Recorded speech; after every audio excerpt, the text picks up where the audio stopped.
What is going on, everybody? Good morning to you. This is the MLB Strategy Show presented by PrizePicks. I'm Eric Lindquist. I'm sitting alongside my buddy, Adam Scherer. You know him better as Ship My Money DFS. Adam, how you doing this morning, my guy? Doing good. Excited. It's another 8-game slate. I really like these. Didn't go that well for me yesterday, but I just enjoy playing them. It's not too many games. You can get some leverage on the field. I think they're a lot of fun to play. So looking forward to talking about it. Yeah, I think 13, 14 gamers.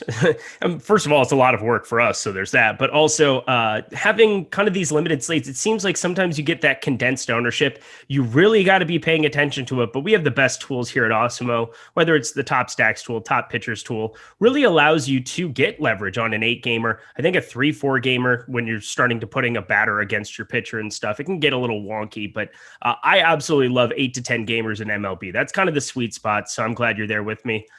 Yesterday, anything that kind of like stood out to you yesterday other than, I don't know, somebody winning the $6 with not stacking? Yeah, I mean, the lineup that won the $6, it just kind of reiterates how you can do whatever the hell you want in baseball and have success, at least in the short term. So there's just so much volatility, so much variance. It was an interesting lineup. But the biggest thing that stood out to me about the lineup, and like you and I were talking before the show, I stack in my lineups, but in those massive field tournaments, I can see the case for not stacking. So I wasn't even like surprised the lineup that won didn't stack. I was surprised it didn't have a single hitter from the Red Sox Jays game that had 7 or 8 home runs in it. That was kind of surprising. They got there on stolen bases, but nothing too crazy. Like I think the slate kind of went how we had expected it to. Like, the good pitchers at the top had difficult matchups and they struggled a bit. McCullers did worse than expected, but there was a lot of offense in the Red Sox and Jays game. It was, I thought, a pretty interesting slate. But didn't come out, didn't go poorly for me, didn't go well for me, just kind of came close to even. But it kind of just went like we thought it would, I think. Yeah, I think this is kind of also the part of MLB that you have to remember is you just try to make the best decisions you can with the information available to you, and you just kind of let it ride. Like you have to kind of just let it go at a certain point. The Red Sox call, I think, was the one thing that I was really happy about from yesterday, especially you as well. Like, obviously, Robbie Ray stood out as a guy with a great strikeout matchup, but we were both, I believe, over the field on the Red Sox, and having those stacks on the other side, I thought it would end up being a better night than it ended up being. But either way, we are here to talk about today's 8-gamer. Just wanted to recap a little bit of stuff yesterday, considering it's the exact same number of games. If there was anything we can learn, we'll talk about it as we're going across the board on these games. But do us a big favor as we're getting going. Hit that like button, hit the subscribe button, hit the notification bell so you know when this and all the other content at Awesemo is going live. Again, we're presented today by PrizePicks. Thank you so much to them. We'll talk a little bit more about them. They're a great site to be playing on. Check out the MLB Player Props tool, which is still free. Get a little preview on a couple plays that you might be looking at over there. But otherwise, we're gonna get to it. Adam, you ready to go? Yeah, let's go. All right, Atlanta -134 going to Philadelphia. 9 total runs here in this one. Got Charlie Morton on one side of the mountain, and he has been much better of late. Just on the whole, it just seems like he's had some market improvement. Are you seeing the same things with him? Yeah, like he's just been solid this season, but he's definitely someone that has held it together recently as well. Hasn't had issues like some of the other pitchers have since the foreign substance crackdown. So I think he stands out here. Like the ballpark isn't great for pitching. Philadelphia's a relatively dangerous offense, but only $8,700 on DraftKings for Morton comes in to the slate with a 27.7% strikeout percentage, 3.45 xFIP, just having a really, really good year. Yeah, he's just overall a pretty solid pitcher. And I think against the Philadelphia matchup, I'm just not as scared of this team as I have been in years past. Nobody over a 50% hard hit percentage. Rhys Hoskins from the right side neutralized a little bit there. Bryce Harper in a good spot, but otherwise, I think that it's an all right spot for Charlie Morton. And we just got our top pitchers tool updated today. I'm also going to let you know that DFS, the top stacks tool, is free today. So if you want to look over at it, that is going to be helpful. On the other side of this, Matt Moore, he's bad at pitching. Yeah, not very good. Has kind of bounced around over the years. So far this season, He has not been great, 20.5% strikeout percentage against righties, 18.8 against lefties. Overall, he has struck out 20.6% of hitters. He's allowed 1.88 home runs per nine with an xFIP well over 5. I think it sets up as a good spot here for Atlanta. Citizens Bank, a favorable park to hit in. Of course, you're still missing Acuna, but you still have plenty of power in this lineup with Swanson, Freeman, Albies, Riley, Jock Peterson, if he's in the lineup. One thing to keep in mind with Matt Moore as well is he typically has always been a pitcher that doesn't do a very good job of limiting power to left-handed bats. I'm not saying that you should prioritize lefties over righties, but you definitely shouldn't shy away from any left-handed power in this lineup, namely Freddie Freeman, but also if Peterson's leading off, I think you can go back to Jock Peterson as well. So I think that the Braves look good, and, again, just don't sleep on the lefties here either. So Atlanta coming in with the most ownership here in our early run of ownership. Make sure you're refreshing that throughout the day, and it is free, so keep doing that. Atlanta, 13.3% ownership right now, 10% top stack percentage. I think they look good. I don't think they look that good comparatively to the entire slate, but as you said, Jock Peterson and Freeman, depending on how people handle left on left, they always seem a little bit more immune to doing that than right on right. Nobody has any problem with that. So maybe finding some under-owned bats in that regard, but otherwise, how do you kind of feel with them at their current ownership?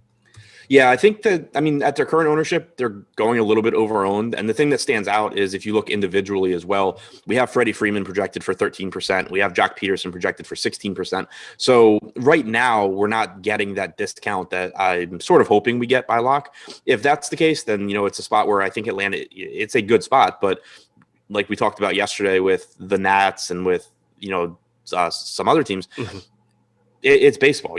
Good spots fail a very high percentage of the time. So it's basically just an ownership game. Right now, they look a little bit more popular than I would like. Normally, when that happens, I'll end up getting to guys like Freeman and Swanson and everyone as one-offs or mini stacks more often than full stacks, because that allows me to be contrarian in more spots elsewhere in my lineup. I can honestly say 4.8K, Dansby, Swanson, and a probable 2-hole is not something I expected to be chalk at any point this season. Here it goes. It's probably going to be pretty chalky in this spot against Matt Moore. But to the other side, Phillies, I'd said a little bit of Bryce Harper. I think that's fine up against Charlie Morton. I have no problem taking Real Muto in any spot. One of the best hitting catchers you can find in tournaments, no problem going there. But Charlie Morton, not my favorite guy to be picking on. Limits hard contact to 35.3% hard hit percentage. Keeps the ball down, 7.2-degree launch angle is pretty decent. Is there anybody you can kind of pick and choose from the Phillies here today? He's not the kind of guy that I really like to target. Like, even when you talk about good pitchers, a lot of them you can point to one specific area and say, if he struggles, this is typically where it's going to be. But Morton doesn't really have that. He struck out 26% of righties. He struck out 30.5% of lefties. His expected ISO to lefties is only 129. To righties, it's 117. So there's not like any glaring weakness where it's just like, oh, he struggles with right-handed power or he struggles with left-handed power or whatever. Obviously you can make a case for the best hitters in the Phillies lineup. Real Muto, Harper, Hoskins, they all have power. But there's nothing that I think makes them look better than they're normal. Like, obviously they're very good hitters that can have success, but there's nothing that elevates them at all for me. All right. Anything else from this game whatsoever? Nope. All righty. Going to the Yankees, plus 123, going into Boston here, 9.5 runs, 4.5 implied for the Yankees, 5.1 here on the other side for the Red Sox. Jordan Montgomery. I will also say this. So Tanner Houck, he's got to be pretty decent looking at some of his numbers here. 39 balls in play here, 339 expected slugging, 26.8% strikeout percentage. Is this a spot? What is his ownership going to be here in this spot? He's 5,300. This is kind of an intriguing guy to be looking at to get some major salary relief. Yeah, I wish he had gone deeper in his last outing. He threw 49 pitches, but he was stretched out earlier in the year in the majors. Then he went down to the minors. I'm pulling up his minor league stuff right now. His most recent minor league outing was July 16th. He went 3 innings. July 10th, he went 3 1/3. July 4th, he went 4. He hasn't gone more than 4 innings since he went 4 1/3 on April 18th at AAA. Or no, that was in the majors against the White Sox. So, yeah, he hasn't been going deep in the games either in the majors or in the minors recently. So that's concerning to me. 5,300 is still a pretty cheap price tag, but I have a hard time thinking we're getting more than like 4 innings out of him.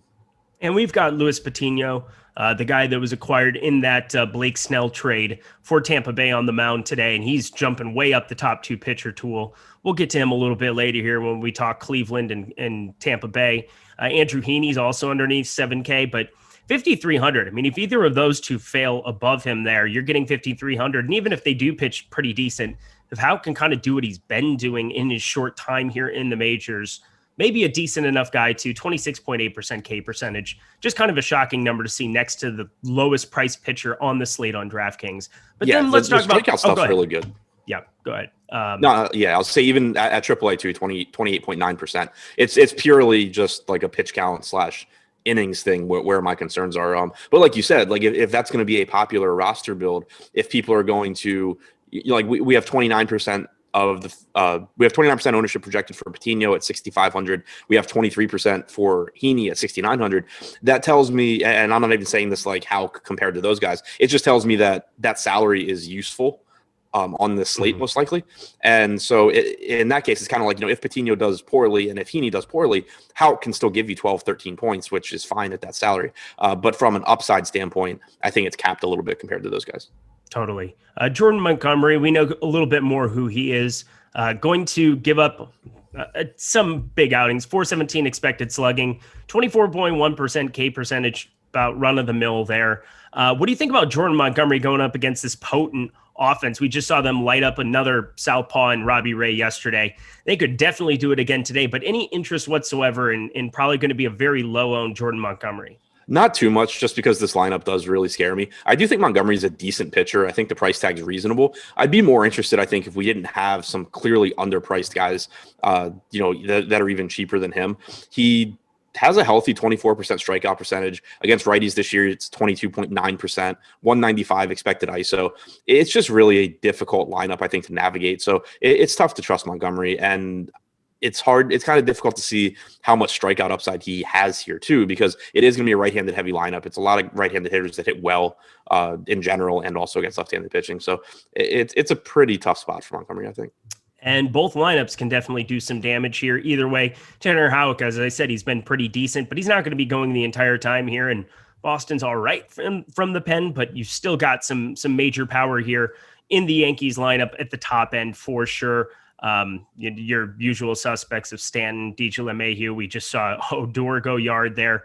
He's had some interesting numbers here on the season, but I think the Yankees all right to be getting to, and Boston we kind of know there.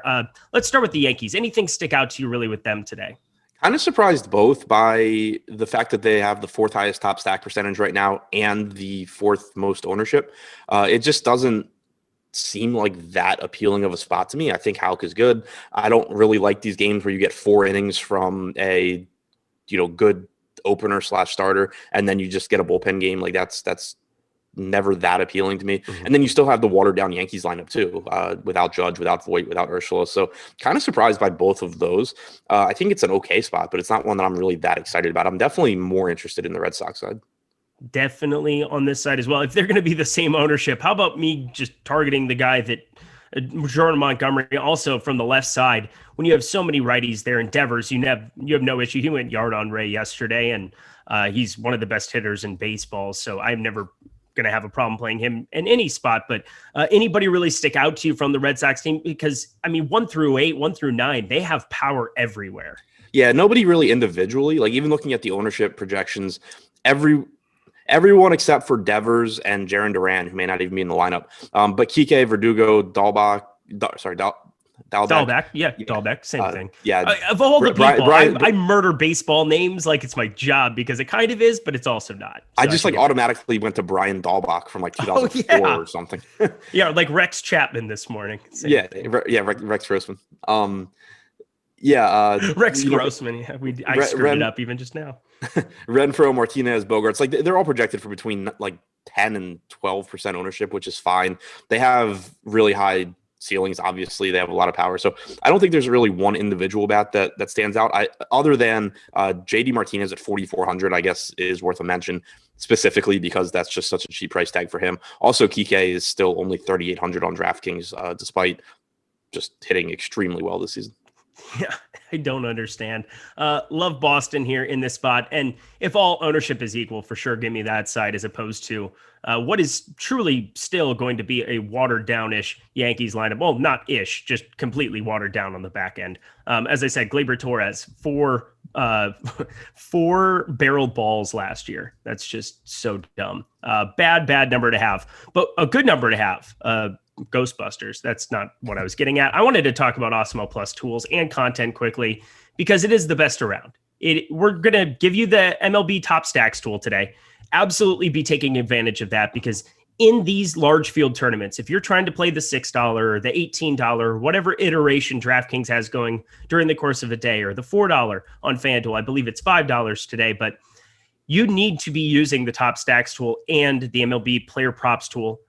You need to be using the Top Pitchers tool. Everything is there for you with an Awesemo Plus pass. It is only $29.95 right now for the weekly pass. It includes all of the player projections, ownership projections, premium Slack channel where Adam and I, if you guys want to drop us a DM, if you have questions, we're happy to answer them all the time, lineup builder, and so much more. And if you're a user of Awesemo Plus Platinum, then you can take advantage of the promo code we have going, MLB Strategy Show. That is all caps, one word, MLB Strategy Show, for 25% off your first week of Awesemo Plus Platinum. And if you're only looking to play MLB DFS, because it's that time of the season, for sure, $15.95 for the weekly package. Takes a little bit off the top, but I'm telling you right now, if you play MMA, if you are playing any of the esports, we have esports projections. We have everything. If there is a DFS contest that exists for it, we have tools and content for it as well. So stop guessing, start winning. Check out that promotion today. MLB Strategy Show, all caps, one word. Moving ourselves along to San Diego Padres, minus 144 at Miami. My guy that I was talking about pretty much all morning in the MLB Slate Starter article, which I write every single day for Awesemo, was one Blake Snell, because I have no idea how to analyze what this cat is doing here right now. It is mind-blowing. But if you're looking at a spot for him to possibly get right, this is a Miami matchup right now. 27.9% K percentage against lefties on the season. That's the most in the majors. Only an 85 WRC plus and a 143 ISO. Can we trust in Blake Snell whatsoever at this depreciated price tag? Trust? No. You can roll the dice on him, but I mean, it's just a risky spot because, for one, we don't know how deep into the game they're going to let him go.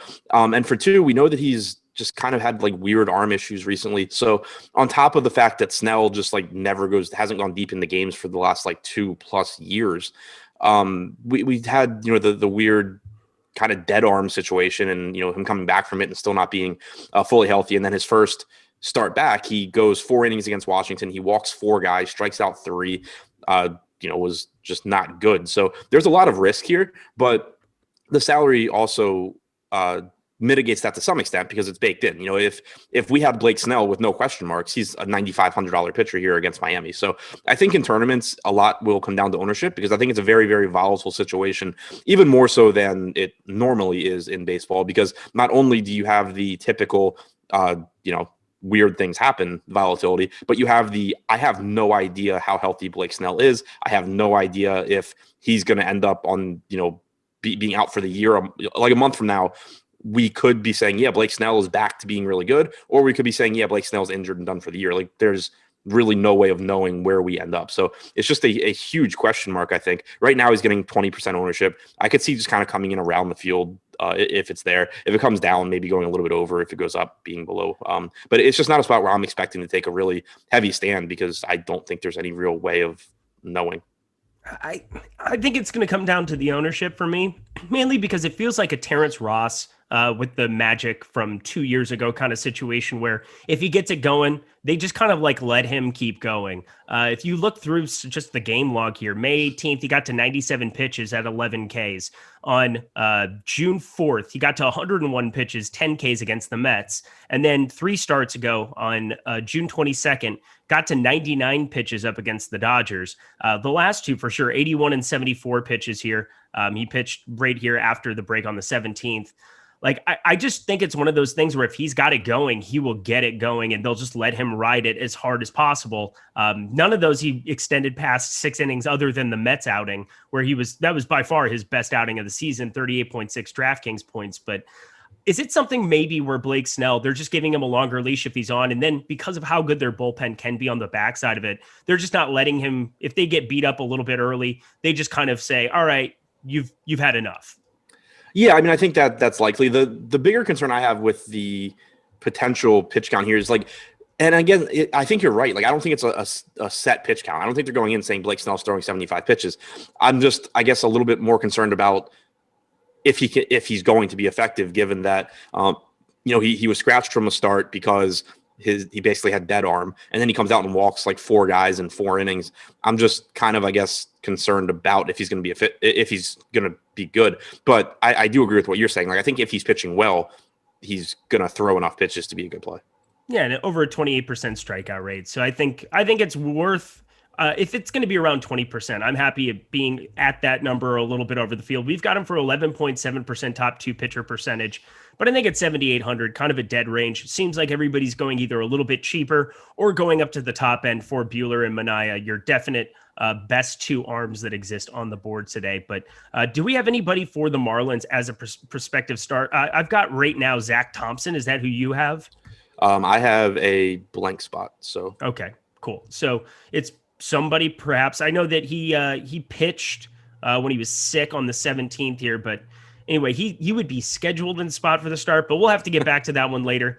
That's the reason that you're going to want to tune in to the deeper dive and to the live before lock show. We can talk a little bit about the other side of it because this is definitely going to be a Padres team that you're going to want to get to, even in a bad ballpark, because of how potent they can be. Currently coming in with 9.4% ownership, only a 6.6 top stack percentage, but that is going to be so volatile to whoever ends up being the starting pitcher for the Miami Marlins. Wouldn't you agree? Yeah, kind of laughed because I was not expecting to see Zach Thompson at 8,900 against the Padres. But if it is Thompson, then I do think it's a tough spot. Like, he's pitched well this year. This is someone that didn't have a lot of success in the minors years ago, but kind of turned things around recently. And then has had success in a small sample with Miami so far. Hasn't given up much power. 139 expected ISO to righties, 114 to lefties. Has struck out almost 28% of righties, a little over 31% of lefties. He's been really good. So you certainly can still go to the Padres just because they're a really good offense. But if it is Thompson, it's a park that doesn't or that favors pitching. It's a pitcher who's been good, and it's a San Diego team that's getting quite a bit of ownership over their top stack percentage. So the way things look right now, if we assume it's Thompson, then I'm not that interested in San Diego, even though they are a good offense. But if it's a pitcher that isn't as good as Thompson, you'll probably see San Diego's ownership increase as well, but it would obviously make them look more appealing. All right, that's more than fair. I think that's absolutely correct. Zach Thompson for the season, pretty fantastic, just surface numbers, 1.93 ERA, 1 flat whip. So pretty darn good pitcher that they've got over there. They've got a number of pretty good pitchers in Miami, kind of going to waste, but it's just discussion for a different day. Miami on the other side, if you're not going to be playing Blake Snell, how interested are you going to this Miami team that doesn't have Garrett Cooper, doesn't have Jazz Chisholm, but they've got a number of other dudes from the right side of the plate that can do some damage? For sure, they can strike out too, but what is your interest in stacking up Miami here? A little bit, just because, again, I think the range of outcomes on Blake Snell is so wide, like he could just be really bad. But at the same time, Miami also pretty bad. The ballpark's not great. They have the second lowest top stack percentage on the slate. So I still don't think I'll get to a whole lot of Miami unless that could change if like Snell's ownership for some reason goes up. Like you started getting like a 30-35% owned Snell, I would start to be more interested in Miami. But if he's down like 15 to 20%, I'll probably just end up around the field on Snell and not mess with Miami too much. Favorite bat from Miami then? Adam Duvall. All righty. Anything else from this game entirely? Nope. All righty. Tampa Bay minus 140. Going to Cleveland, 9 total runs here. This is the guy we got to talk about, Luis Patino. This was the guy that I just third highest top 2 pitcher percentage. He was kind of the coveted asset that Tampa Bay wanted to get from San Diego in the Blake Snell trade. Looks like they kind of won that one here at the moment. He's a 21-year-old on FanGraphs, team ranked 3rd best prospect, 11th overall here. for Patino so far. We've seen a little bit of action out of him here of late, but he's starting to come alive. It looks like a little bit more alive, even giving up 5 earned here last time out, had 5 Ks, 94 pitches. So he's stretched out. This Cleveland team is just a team I think we're going to be targeting coming down the stretch, but are you interested in Patino at this current ownership? Yeah, I am. I love Patino here. The salary is just so cheap at $6,500. I think there's a lot more upside than downside. The ownership, I think, is deserved. And like you said, he's stretched out as well. He threw 94 pitches on July 2nd in his most recent major league appearance. I don't care that he gave up 5 earned runs against Toronto. That doesn't really matter to me. The fact that he threw 94 pitches is what matters. And then on July 16th at AAA, he went 6 innings, struck out 7. Again, gave up 4 earned runs, but it's more, I'm just interested at that price. I just want to know that he can give me 6 innings or he can throw, 90 to 100 pitches. This season, he's made 7 starts at AAA. He has struck out 33.6% of hitters. In the majors, he's made 6 appearances in total, 4 starts, 20 1/3 innings, 27.6% strikeout percentage.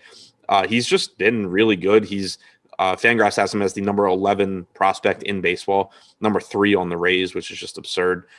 Their farm system is so good. Ridiculous. But just one of the top pitching prospects. Like you said, he was the prize piece in the Blake Snell trade, and he's just not priced correctly. If he were 8K or 8,500, then you can start having the conversations about, what could go wrong. But at 6,500, I just don't really care because the upside's so high. And if he pitches poorly and scores like 10 points, it's not the end of the world anyway. I would be shocked if he wasn't my first or second highest owned pitcher coming in on the second. If Locke were right now, I'm pretty sure he would be my highest owned pitcher, but that is beside the point. Absolutely love him as well. 6,500, too low of a number for this talent. Again, 21, and he's going to be really, really good here. On the other side of this, we've got, who is on the other side of this? Yeah, Cal Quantrill, talking about another former Padre. He ain't very good either. 16.6% K percentage here, 352 xWOBA on the season, 11.3 degree launch angle. I mean, this is a good spot for the Rays, yes? Yeah, I think so. You get them out of Tropicana too, which is always nice. 5.2 implied run totals healthy. Quantrill, just kind of a guy. Nothing special about him so far in the majors this year. 227 expected ISO allowed to lefties with a 21% strikeout percentage. He's only struck out 12.5% of righties, but he's limited power there with a 117 expected ISO. The issue for Quantrill is you're going to get a lot of left-handed power out of this Tampa team with Brandon Lau, G-Man Choi, Wander Franco, Austin Meadows, Joey Wendell, all from the left side. Rosarena from the right side. It's not like I'm going to discount him, especially when you consider that even though Quantrill's done a good job of limiting power to righties, he's not missing bats at all. When someone like Randy Rosarena is going to put the ball in play, I will gladly take my chances on what happens. So I love Tampa here. Looking at the top stack tool, they have the highest top stack percentage, also the second highest ownership, but ownership pretty much in line with their chances of being the top stack. And whereas these other teams at the top that we've talked about, Atlanta, Boston, New York, are projected to get a little bit more ownership than they deserve, Tampa Bay kind of coming in around exactly where they should be. So it makes them look a little bit better relatively. I got to let you know, though, on FanDuel, again, this is a little bit where you have to be sensitive to the sites that you're playing on, too. If you're playing over on FanDuel, the Rays are going to be crazy owned. They have Brandon Lau, 3.1K, G-Man Choi, 2.4K, Wander Franco, 2.7K, Rosarena, 2.8K, Austin Meadows, 2.9K. I mean, these prices are just wrong. Everybody's underneath 3K, with the exception of Lau. They're going to be by far your most popular team come to lock. I would be shocked if they were not at these prices. Make it super easy to get up to Walker Buehler, get up to Sean Manaea. You can play whoever you want if you stack up the Rays. So be careful and cognizant of that. Yeah, kind of surprised that they're not projected for more ownership on FanDuel. Yeah, me too, because this is ridiculous. So 15% ownership share right now. They still have an 11.3% top stack percentage, but at that number, they're negatively leveraged, second most negatively leveraged next to Minnesota, who are also another team that are just never priced up enough on FanDuel.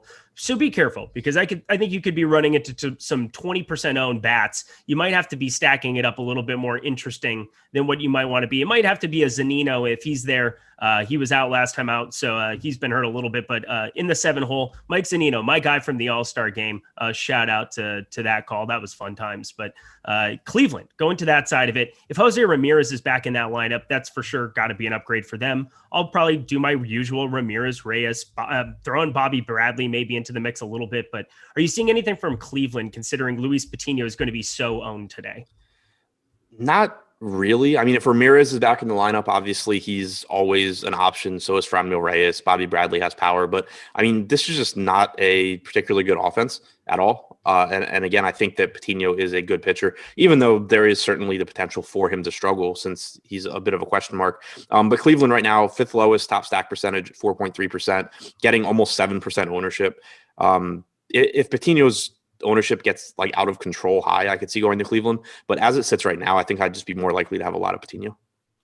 All right. Anything else from this game whatsoever? Nope. All righty. Let's talk about our sponsor, PrizePicks. We appreciate them so much. Also, one of the more fun interfaces to be playing on. It looks clean. It looks smooth. It's great. You don't have to deal with all of the sharks, optimizers, mass entries, or anything over at one PrizePicks. You just pick 2, 3, 4, or 5 players on the board to go over their projected scores. And if you currently pick a 5-player lineup, you can net up to 10x your entry fee. They have games in NBA, MLB, WNBA, esports, lots of esports over there, and then NFL, which will be coming soon. And with all these different sports, you can take advantage of their mixed sport entry feature. Go and download it on the App Store or on Google Play today and make your first deposit using the promo code Awesemo to receive an instant deposit match up to $100. So one of my favorite things to do as I'm on PrizePicks, I head over to the MLB Player Props tool, look at the strikeouts, being able to target some strikeouts and finding some of the pitchers that may be going just a little bit, the line might just be a little bit off. Jordan Montgomery, 5.5 is his number here today. I think finding more than that, going over the 5.5 is definitely a solid number to be going at. It's actually at 5 over on PrizePicks. Go over there, get Jordan Montgomery over on 5 right now, because at 29% expected ROI on 5.5, having his number listed at 5 right now is just a little bit off. People like to bet overs too, so I'm very surprised that that's the number that exists there for it. Don't love Jordan Montgomery, but this is definitely going to project out as one of the best spots to go to. Definitely a boom bust spot for him against this Red Sox offense, but 29% expected ROI, second best on the Awesemo board here today. Take advantage of that. Kenta Maeda, less than 6.5 for him as well. Piece those two together. You can win. You can win big on all of the player props over there. I promise you, it is worth the time. Use that promo code Awesemo. Get that $100 first match deposit bonus. It will go a long way for you in the long term. So thank you so much to PrizePicks for their sponsorship. Absolutely love playing over there. So clean, so easy. Let's move along to the Cubs, plus 108, going to St. Louis, 8.5. I feel like they've played 14 games in a row. Maybe that's just me, but it kind of feels like the way it is. Adbert Azley on one side, Kwang Hoon Kim on the other. Talk to me about pitching in this one. Kind of not very appealing on either side, I don't think, just because of the pricing. Kim at 8,100, Alzolay at 8,400. Neither pitcher projected for much ownership. I think that makes sense. About between 2 and 3% going to either guy. You can look to them in tournaments just because of the low ownership, especially in those larger field tournaments. But I don't think there's anything that really stands out to make me like either one. One thing, although you can point to Alzolay most likely facing a right-handed heavy lineup for St. Louis. You know, I think it was you and I joked yesterday that they just don't have left-handed bats. Alzolay this year has struck out 29.4% of right-handed hitters compared to 19.9% of lefties. Even if over a larger sample, you do see those numbers come together a bit. I think it makes sense that you see Alzolay have more strikeout success against righties, because not only is he right-handed, he throws the slider 47% of the time to right-handed hitters. He throws it 39% to lefties, but that's just a pitch that typically is going to be better against same-handed hitters. So I think if you get what we should from the Cardinals, that, you know, a lineup that has predominantly right-handed hitters, it is a little bit higher upside spot than normal for Alzolay. Again, the salary sort of mitigates that. Like if we had Alzolay at 7,500 or something, I would be more excited, but I do think, you know, it's a little bit higher upside spot and maybe a spot to be a little over the field if he's going to get 2 or 3% ownership. Yeah, only Carlson and Edman going to be in the projected lineup here for the Cardinals. If they want to bring Matt Carpenter in, cool. He's going to strike out even more than those guys. So still would be an upgrade if they brought in their other lefty bat that they would have available for whatever reason that they decided to put him out there. On the other side, yeah, Kim he seems like he limits a lot of hard contact, but only an 18.2% K percentage on the season. Not really going to kind of be looking his direction either, no? No, if I'm going to a pitcher here, I'm much more interested in Alzolay. Yeah, definitely agreed with that. So let's talk bats here. It's one of the better hitting conditions. I didn't even bring it up on the East Coast, but every game over there, the Phillies game is under 80 degrees. Right now, 74 degrees projected for first pitch in Boston. Cleveland, 73 degrees. None of them are really kind of standing out, but then you get these next two games, both in Minnesota and St. Louis here. 88 degrees, 63% humidity. So it's a really good hitting environment. 8.5 total runs here. There is some power here for the Cubs, and most of it all coming from the right side with Contreras, Baez, Bryant, if Bryant ends up in the lineup, and Patrick Wisdom for sure. Jake Marisnick projected in the 5-hole. I mean, are the Cubs maybe a sneaky team to be looking at? Over on the top stacks tool, kind of pretty low, but there is some positive leverage there. Yeah, I mean, they're projected to be a little bit underowned. The things that'll keep them from being like a top stack for me are that they're still in the middle of the pack in terms of top stack percentage, and Kim's just not getting any ownership to leverage against. But I think it's an okay spot just for, low-owned Cubs, because you do get a lot of talent here with Contreras, Baez, potentially Bryant, Wisdom. Like, these guys all have power. Like you said, Kim's been pretty solid at limiting production this year. 156 expected ISO to righties, striking out 16.5%. I don't feel strongly at all about the Cubs, but they are projected to be a little bit underowned, so I could see getting to them in tournaments. I just don't think they'll be one of my top teams. So Alzolay, I mean, he's somebody that we're going to have some interest in at his low ownership right now. One of the more positively leveraged pitchers you can get to. But not another pitcher who's getting a lot of ownership to stack up against on the other side. But you have a better implied team total here for the Reds right now at for the Cardinals, at 4.5 runs. Usual suspects here, or is there anything interesting that's sticking out to you for the Cardinals? Yeah, I mean, usual suspects, but I do think that any left-handed bats they have are just going to look better against Alzolay. Dylan Carlson at 3,100, I think, looks good. Tommy Edman, maybe they'll bump him in the lineup a little bit. Alzolay has held righties to a 137 expected ISO this year. Lefties have a 285 expected ISO, in addition to striking out 10% less often than right-handed hitters. So, I do think there's home run potential here, and I do think Cardinal stacks are okay as well. But the guys that I'm really interested in are whatever left-handed bats they have in this lineup. All right, we got 3 to go. We're making fantastic time once again. We got Andrew Heaney on one side here for the Angels, plus 133, 4.4 implied runs for them, taking on the Twins in Target Field here. They're minus 145 favorites, 5.3 implied runs here on the other side for them. Wow. Yeah. Andrew Heaney's getting a lot of ownership today. And that just kind of freaks me out to have a lefty going up against all these righties. He's got right around 23% ownership. He's got the 4th best top 2 percentage at 16.9%. But man, this is maybe one of the more boomer bust spots you could possibly have on the slate. What are you thinking about doing with Andrew Heaney today? This is like exactly the Robbie Ray spot from yesterday, except on a cheaper pitcher. Heaney has one of the highest strikeout percentages on the slate at 28.1%. Against righties specifically, he has struck out 31.2%. So you can see the ceiling. He's also very inexpensive. The issue is that he's also allowed a 204 expected ISO to right-handed hitters this year. Overall, he's allowed 1.67 home runs per 9 innings, and he's going to be facing this team that has Garver, Cruz, Donaldson, Polanco, Kepler from the left side, Sano. It's just a dangerous team. It's a 5.3 implied run total. It's just a boomer bust spot. I expect I'll come in similarly to what I did yesterday with the Red Sox, and that's, come in around the field on Heaney probably, and then end up overweight on Minnesota to leverage against him. One thing that is a little bit different than yesterday's spot, Minnesota right now is projected to get ownership. They're projected to be owned about where they should be, whereas yesterday the Red Sox were projected to be underowned. So maybe I don't get quite as much Minnesota as I got Boston yesterday, but that's not really an issue. I mean, I had like 40% of a lot of the Boston bats yesterday. So if I get, 20 to 30% of Minnesota, I think that's fine as well. It's just a really high upside spot for both sides. If you're playing one lineup, I probably lean toward the Twins, but if I'm playing 150, I expect to be around the field on Heaney and probably overweight on Minnesota. Yeah, and I love what you said yesterday about if you're playing 3 max, put Robbie Ray in one, put a Red Sox stack in the other, kind of do whatever you want on the third. But I think that makes sense today too in this spot. And you're getting some massive leverage just on a popular pitcher, but specifically on DraftKings. On FanDuel, Minnesota is super cheap again, just very, very underpriced. So you're not going to get nearly as much there in the top stacks tool. On DraftKings, about owned where they should be, underneath 9%, but also 8.1% chance of being a top stack here on this slate. On the other side of this one, Kenta Maeda is 9K. He is not a 9K pitcher in this spot.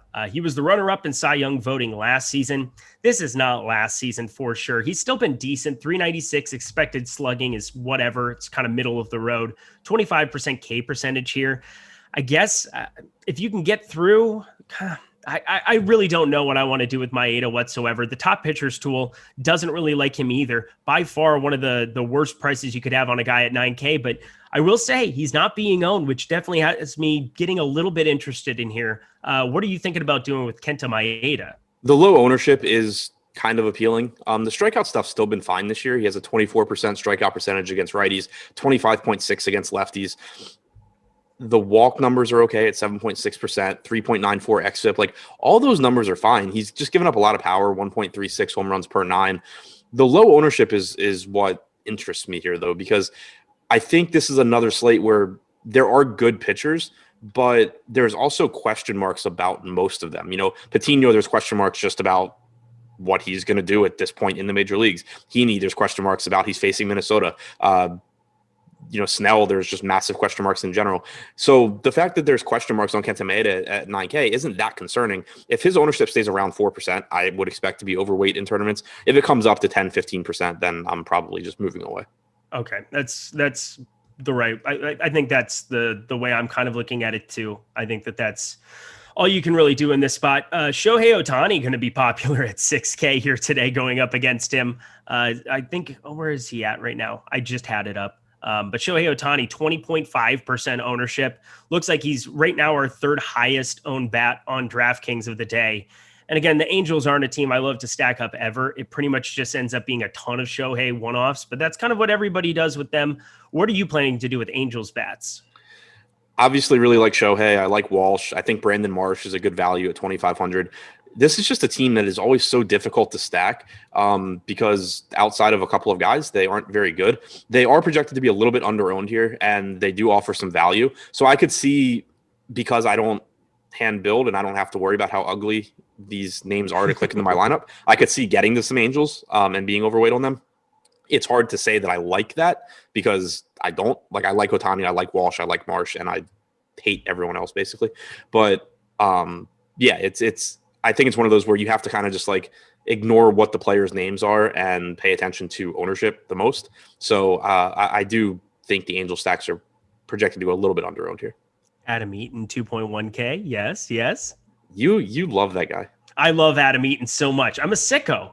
Mainly because I thought Adam Eaton was one of the most underrated players. I mean, he batted in the 2-hole for a World Series team and just gets no love whatsoever. I mean, he also hits both sides okay. I don't know. Maybe that's a hole in my game that I just love Adam Eaton.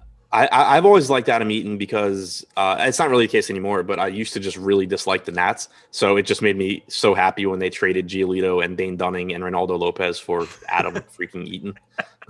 That was not ideal. I will say that was probably not the best decision in the entire world. A good decision is probably rostering some of these righties going up against Andrew Heaney today. Mitch Garver back in the 2-hole, Nelson Cruz, Josh Donaldson, Jorge Polanco coming off of a couple massive games here. It seemed like every second baseman in the world went off yesterday, but that's beside the point. Even Max Kepler's all right. Miguel Sano strikes out against everybody. He's terrible, but at least has some pop. 86 degrees, 60% humidity in Minnesota. How many Twins are too many Twins? I love the Twins here because the ownership, like I was saying, like they're not projected to be under-owned like Boston was yesterday, but they're still not really projected to be over-owned either. They have the 5th highest top stack percentage. Heaney gives up a lot of power. There's plenty of power on Minnesota. And then in addition to all of that, you're getting the leverage against a 20 to 25% owned Andrew Heaney, which helps as well. So the strikeout numbers for Heaney are really good, but he also just gives up power. So I like getting to these Minnesota bats quite a bit. Absolutely love it as well. Favorite bat for sure, Nelson Cruz up against any lefty. Thing is, it seems like you're either getting a home run or you're getting zero out of him lately as well. It just is kind of what it is with him. Josh Donaldson also fantastic, but anything else to cover here? Yeah, I mean, I'll add Garver too, just because of the position. All right, that's fair. That's fair. Okay, YouTube channels. We've got two new YouTube channels. Just want to tell you about them quick because if you play season long and best ball fantasy football, which most of you do, fantasy football channel just opened up here for Awesemo. It's called the Awesemo Fantasy Football Channel. That seems rightly named. And then we also have the new Odd Shopper, the Awesemo Odds YouTube channel as well. Kind of works with Odd Shopper. We're doing videos for those right now. Matt Gajewski, Ben Razum, myself, Laffy, everybody just putting in the work to kind of build that channel. Head over there and hit subscribe, but just click the link pinned in the YouTube chat that Tyler's going to put on in there for everybody to subscribe to these channels and make sure to turn on those notifications. We will be producing sports betting and fantasy football content around the clock. Stay up to date with the videos with your favorite Awesemo guys. So if you want to check out some other free content we are offering, you can find our fantasy football rankings in front of the paywall right now on the Awesemo.com fantasy football tab. And for sports betting, you can check out the Awesemo odds tab for access to Odd Shopper and all of our MLB betting tools, which will help you with that sports betting model and player props tool. Those are just the best. I can't tell you enough. If you use the NBA player props tool, the MLB player props tool is just fantastic. It's another great addition to the repertoire here at Awesemo. So definitely be checking that out.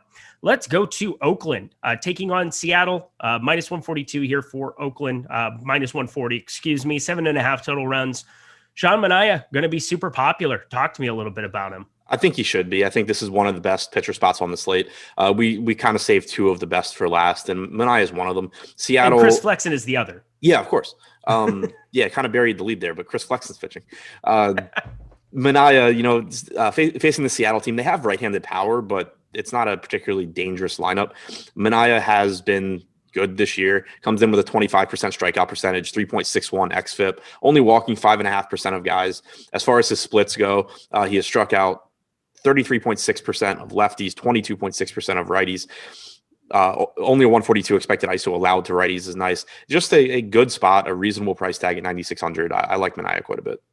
Hard not to. And then Chris Flexen, I was joking about, I hope you all knew that, 16.3% K percentage. I don't want to roster that. I don't want to roster that at free, basically. At least he limits walks, 5%. That's lovely to look at. But 412 expected slugging, I was kind of joking. We want to be targeting this cat, right? Yeah, Oakland right now offers the most leverage on the slate, according to the top stack tool on DraftKings. Middle of the pack in terms of top stack percentage is 6.5%, but only about 2% ownership. And I think that's a function of how expensive they are. You're paying a premium for these guys, for most of them at least. Matt Olson, 5,900, Jed Lowry, 5K, Elvis Andrus, 4,400, which, in terms of raw numbers isn't a lot, but in terms of Elvis Andrus' salary, it is. Mark Canha, 4,900. These guys are pretty expensive. You potentially can go to Mitch Moreland at 3,200, but that costs you Matt Olson, which isn't the most fun. So it's a difficult team to stack, but I think it's one that I will be looking to get to because they're just not projected for much ownership. It's a pretty high upside spot for them. Seattle, not the best place to hit, but they do get out of Oakland, which is nice. Kind of surprised they only have a 4.1 implied run total. And Flexen has done a decent job at limiting home runs so far this season. But if the ownership stays as low as it is, I'll take my chances on what I think is a pretty high upside Oakland lineup. Why does Ramon Laureano get buried to like the 6 and 7 hole every single game now? I don't know. I don't understand. I was thinking that as I was talking.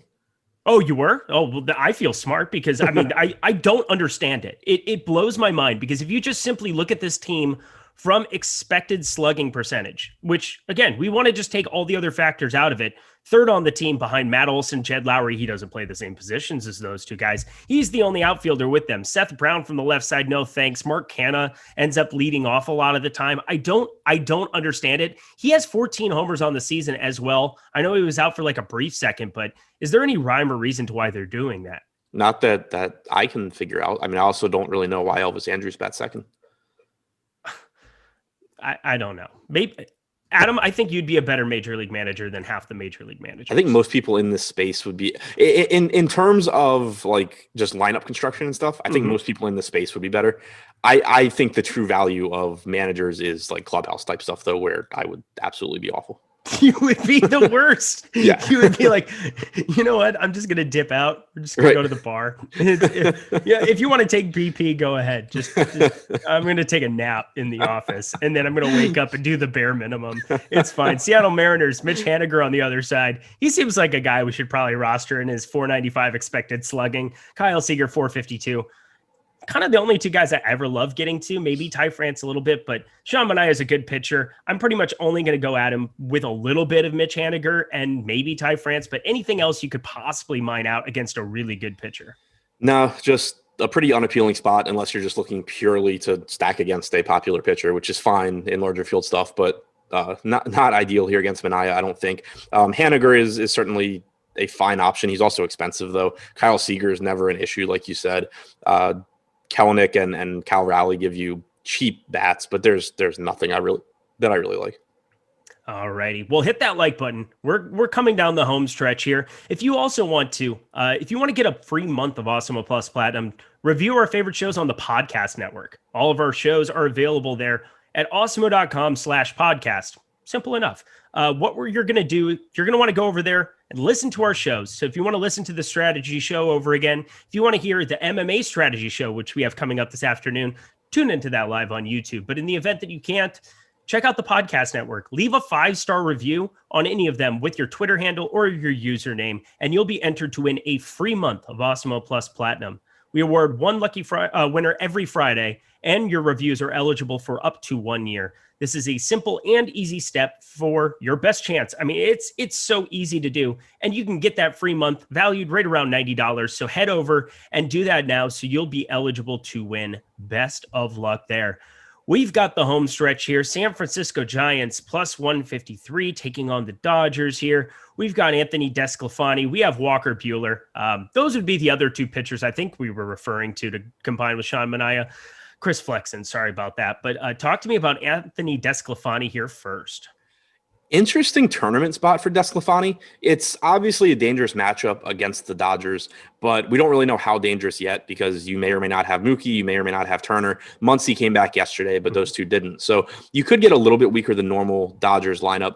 DeSclafani right now is only projected for 3.5% ownership on DraftKings, despite having the 6th highest chance of being a top 2 pitcher on the slate. So again, it's not a spot where I feel really good about DeSclafani going up against the Dodgers, but I do think he's a pretty good pitcher. He has a 23% strikeout percentage, xFIP just shy of 4. Just sort of an interesting tournament option, kind of like Kenta Maeda, I think, where I don't love him in a vacuum, but if he's only going to get 3% ownership or something like that, it's definitely someone you can look to in larger field stuff. Buehler, I think, is the guy that, clearly is one of the top options on the slate. Projected to get the second most ownership on DraftKings behind Sean Manaea, $10,500. We know this Giants offense has actually been pretty solid this year, but Buehler, just a very good pitcher, comes in with a 26% strikeout percentage, 3.71 xFIP, a little shy of 1 home run per 9 innings. Really good pitcher, decent matchup against the Giants. They're not bad, but they're not an offense that really scares you. 3.3 implied run total is, I believe, the lowest on the slate. 0.2 of a run below Seattle against Manaea. So Buehler looks really good here. I think that the $900 salary difference between him and Sean Manaea is likely what makes Manaea be a little bit more popular, but I think that they are both very, very good options. Don't look. What is the San Francisco Giants ISO against righties? 185. 198 tops in the MLB. Yeah, so it's crazy how good they've been. It's been outrageous. They've been a very surprising team. You have Mike Yastrzemski, who just hits against everybody. Buster Posey wasn't in the lineup yesterday. He'll be back in there. Wilmer Flores hits everybody well. Alex Dickerson there. Lamonte Wade, not that worried, but Steven Duggar hits for a little bit of power even at times. I'm shocked by this Giants team. They're at the top of the NL West, which is just unfathomable for July 22nd here with the Padres and Dodgers doing all the things that they do. every single season, specifically this season for the Padres, making moves. Pretty phenomenal stuff out of them. I guess that's what happens when you get Kevin Gausman to just do what he's supposed to do. Probably works out more than it doesn't, but just thought that was a shocking number looking at the Giants. They tops in Major League Baseball, 198 ISO against right-handed pitching, 110 WRC plus. So I'm not even calling it a boom bust spot. It's just reason for caution, just throwing it out there, because Walker Buehler at 10.5, he's by far your most expensive pitcher here, $900 more than Minaya is. We're seeing that kind of reflected in the ownership. Minaya is getting a little bit more right now. I think just getting a little bit of the savings and a little bit easier matchup against Seattle. Definitely reasons to be going there. But any Giants bats outside of maybe Yastrzemski or Posey because of him being a catcher, anybody else that you might be looking to for the Giants whatsoever? Yeah, so definitely Yastrzemski at 4K. That's just a cheap price tag for someone with as much power as him. Alex Dickerson also 2,700. Obviously the matchup against Buehler is not ideal, but Dickerson just has a lot of power and he's pretty cheap. So, and I'm with you, like the Giants, they've been a difficult team to talk about all year because they've been so much better than expected. Like, I don't think they're this good, but no, I think that even once they regress some, they're going to be, a decent offense. So it's not like it's a cakewalk for Buehler. It is quality hitters, but I think that I think Buehler is a better pitcher than these guys are hitters, basically, despite what they have done this season. But yeah, I think the price tag on Yastrzemski looks good. The price tag on Dickerson looks pretty good. Wilmer Flores only a 13.5% K percentage on the season. I mean, that is crazy to be looking at. It's an interesting team. They blow my mind. Congratulations to them for having a fantastic year, because it was definitely not something I expected. As you said, we don't know if we're going to get Mookie Betts. We're all on Mookie Betts watch. We're now also still on Justin Turner watch. So both of those exist. I haven't been outside yet here. I'm going to go outside here in like 5 minutes, but it's warm. It's warm here every day. I don't know what else to say, but 55% humidity right now as well. It's been more humid than normal here in Los Angeles for sure. I'm not really sure how I feel about targeting Anthony DeSclafani here in this spot, but you only have 16 teams on this slate, and we know the Dodgers do have some pop here. They're going underrepresented. Are you possibly looking at stacking them up today? Yeah, I don't think they'll be one of my top stacks, but they are projected to go under-owned, like you said. They'll obviously also be more appealing if you get Betts and Turner in the lineup. Yeah. DeSclafani is more prone to power from the left side, as you would expect. I think Max Muncy stands out. He's expensive at 5,700, but I think he looks like a really, really good option if you can get to him as a one-off. But yeah, the Dodgers are a team I'm always willing to stack just because they're so good. The problem is just that they are really expensive, and it's not like you're really getting leverage against DeSclafani since he's projected to be so low owned also. Anything else to round out this game for us? Nope. All righty. Well, that's going to kind of do it here for the MLB Strategy Show. I just got an alert here as well that DeColts is going to be in the Awesemo premium Slack in the premium Slack channel right now. He's going to be in the office hours. I would recommend going and listening to him, asking him some questions. He's one of the best players in the world. Got to meet him in Miami, one of the best dudes you'll ever meet. So check out what he's doing over there right now. Go spitfire questions about anything. The guy's a beast in MLB, also MMA, also every sport underneath the sun. So go do that. Otherwise, we've got the MMA show coming up here a little bit later. We've got Jason Floyd and Pete Rogers, Pete the Heat. They're going to be leading you guys up at 4 p.m. Eastern time. So 1 p.m. out here on the West Coast. Then later, right after that, 5 p.m. Eastern time, Greg and Adam on the MLB Deeper Dive. And then me and Terry McBride following you guys up on Live Before Lock. And I think that's going to kind of cover it. Check out the breakfast menu as well with Josh and Ben Rasa. Hit the like button, hit the subscribe button, hit the notification bell on the way out. Adam, good times as always. He's Adam Scherer. I'm Eric Lindquist. We'll see you later.